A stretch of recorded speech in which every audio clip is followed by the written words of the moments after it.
Hello. Welcome back to Virtual Story Time. Yes, and this week we are celebrating some of our very favorite people. We are celebrating grandparents. Yes, so hopefully you can watch this story time with your grandparents. That would be so much fun. And if not, you could maybe write them a letter or give them a call and just let them know how much you love them. So stick around, enjoy these grandparent stories and a fun puppet show, and we will see you after that.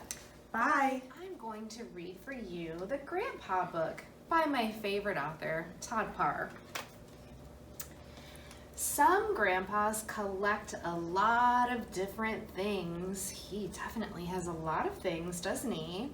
Some grandpas have a lot of pictures of you. Some grandpas put extra money in your piggy bank. That's very nice.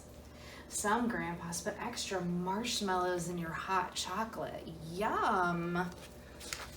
Do you know what that mug says? It says, I love you.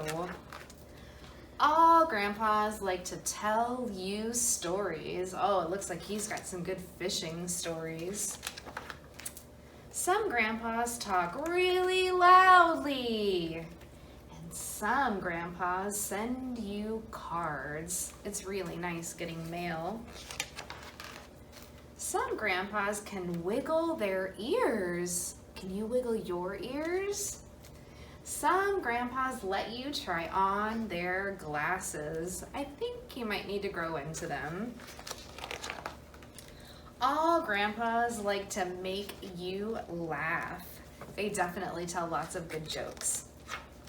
Some grandpas take you to school. And some grandpas take you to the park. Oh, it looks like they're riding a roller coaster. That looks fun. Some grandpas live with a grandma, and some grandpas live with their friends. They are golfing in funny pants. Some grandpas like to walk. He's walking the dog. What's a dog say? Do they say woof woof? And some grandpas like to drive. He is rolling along. All grandpas like to hold and hug you. It's true. Grandpas are very special. They make you laugh and teach you new things. Be sure to tell them how much you love them. The end. And Miss Cammie read you a story about grandpas, so I'm going to read you one about a grandma. This is called Nana in the City. I went to stay with Nana at her new apartment in the city. Can you wave hello? She's waving. I love my Nana, but I don't love the city. Wonder why? Let's find out. The city is busy. Does look like there's a lot of people there. The city is loud. The city is filled with scary things. It is no place for a Nana to live. But Nana says the city is wonderful, bustling, booming, and extraordinary. She says it is the perfect place for a Nana to live. And it looks like Nana has some kitty cats. What do they say? They go, meow. At night, the room rumbles and shakes. It looks like there's a train going past. What does the train say when it goes by? Choo-choo. If you've been at story time, you know how that is. There is no sleeping here. Nana, aren't you afraid in the city? It is busy, loud, and filled with scary things. Nana gave me a kiss. Can you blow a kiss? Mwah. She tucked my blanket in nice and tight. Tomorrow, she said, I will show you how wonderful the city is. She's very busy knitting. I wonder what she's making. When I woke up in the morning, Nana was holding a fancy red cape. For you to wear on our walk today, she said. You'll see that the city is not scary at all. I felt brave in my cape. Capes are magical that way. We got ready and left the apartment. The city was busy. It looks like a very busy park. The city was loud. Wow, it looks like they found a band and even some people dancing. But Nana was right. The city was not filled with scary things. The city was filled with extraordinary things. There is so much for a Nana to do in this city. When it was time to leave, I wrapped Nana in my cape. This will keep you brave, I tell her. The city is busy, the city is loud, and it is the absolute perfect place for a Nana to live. And for me to visit. The end. When you run into the pasture and step right into a big cow pie and you yell, "Grandma!" your grandmother could say, "I'm pretty sure I told you we have to watch where we walk around here."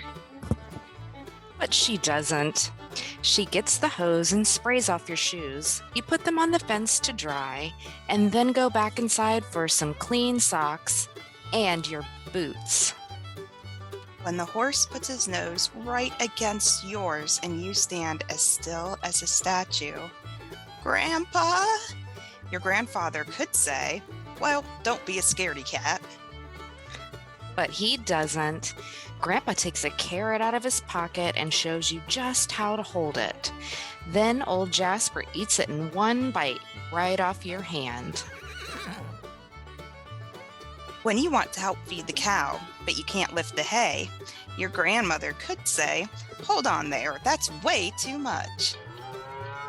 But she doesn't. Grandma hands you the clippers and you cut the string. And after you put just enough hay into the manger, the cow swishes her tail and munches her lunch. When you want to pick the best apples, but the pole isn't long enough, your grandfather could say, "Those lower ones will probably taste just as good." But he doesn't. He lifts you onto his shoulders and stands in just the right place. And then you pick 9 of the reddest apples on the tree. When you can't get the hen to move and she starts to peck at your hand, your grandmother could say, "Oh dear, it looks like you've gotten her all upset." But she doesn't. She reminds you to talk softly and put one hand over each wing and gently lift the hen off her nest. And then there are 3 fresh eggs for your breakfast. When you turn the peeler in the kitchen and the whole apple breaks apart, your grandfather could say, "No, you're doing that all wrong." But he doesn't. He gets a fresh apple and helps you turn the crank, slow and steady, around and around, and the peel comes zipping off in one long piece. In no time at all, the apples are ready to go into a pie. When you help with the fire after dinner and smoke comes billowing out, your grandmother could say, "Looks like somebody doesn't know green wood from dry wood." But she doesn't. She shows you how to pen the damper wider and push the wood back farther and use plenty of kindling. And soon the room is toasty warm. When you're ready for bed and the guest room seems chilly and dark and far away, your grandmother and grandfather follow you up the stairs. Grandpa reads you a story, and when it's over, he clicks off the light. But he turns on the nightlight, and Grandma promises to sit in the rocking chair until you're sound asleep. And after they tuck you in your quilt, they could say, "All the chickens are nesting now," or "The moon is shining on the apple tree," or "Old Jasper will want another carrot tomorrow." And they do. And then they say, "I love you." The end. Welcome back. back. I hope that everybody really enjoyed those lovely grandparent stories. Yes, and we have a cool craft for you this week too. So you can come pick up the supplies that you need, either in person in the building or call us from the parking lot and we'll bring it out to your car for you. And Miss Cammie will be showing us how to make that tomorrow morning in a video. So stay tuned for that. I hope you all have a really great week and we'll see you next time. Bye. Bye.